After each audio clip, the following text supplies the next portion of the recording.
Well, it is that time of the week where we sort the winners from the losers, and helping me to do that this week is former Liberal Senator Hollie Hughes. Hollie, thank you so much for joining me.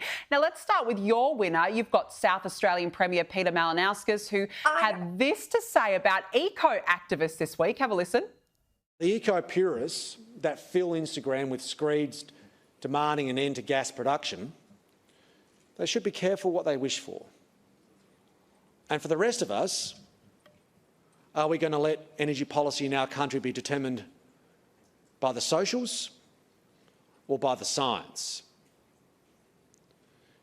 If there's gas out there, this is the time to get it out of the ground. And Hollie, that's come from a Labor Premier.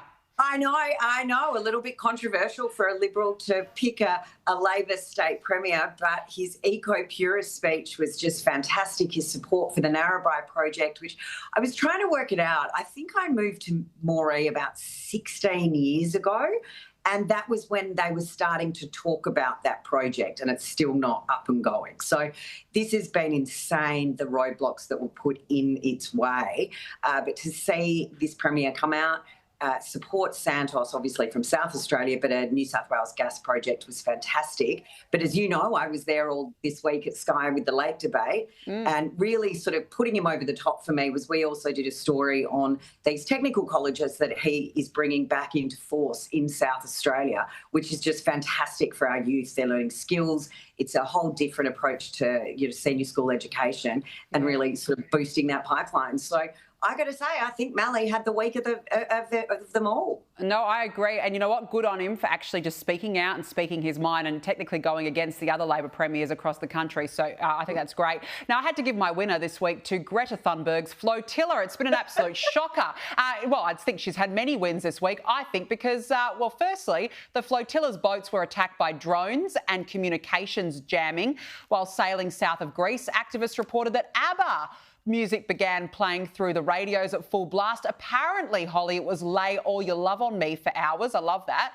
Now, well, how could you complain? Well, why would you complain? I agree. And have now, a dance party. I mean, I agree. I mean, Greta dancing, well, God. But look, now one of its activists has publicly come out as queer.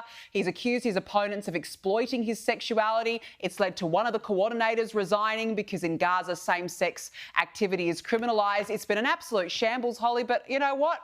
Congratulations, Greta. You're my winner of the week because everything is just going swimmingly for you. So it is, isn't it? And it couldn't happen to a nicer person. Exactly. Absolutely. I agree. Now, your loser this week is all Australians after Albo's woeful and pathetic selfie that he took over in New York. Well, I think Albanese's trip this week has really just shown all Australians are losing out when it comes to our international relations. Not only was that selfie with Trump just bizarre, the fact that we saw that glorious coverage of French President Emmanuel Macron just getting on his mobile and calling up Trump going, hey, mate, I'm stuck because of your motorcade.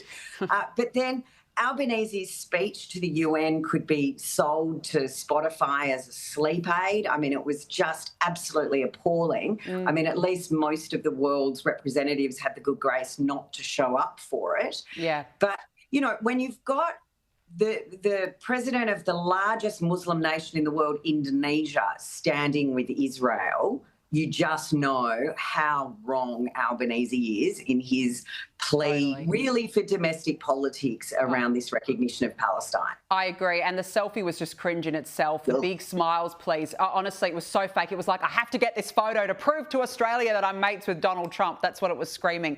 Now, my loser of the week was Sarah Hanson-Young for her response to Donald Trump's UN speech. Have a listen. You've got the President of the United States who gave an hour-long rant at the UN, unhinged. It's clear that under Trump, the United States has absolutely gone batshit crazy. Oh, gee. Hollie, talk about dramatic, please.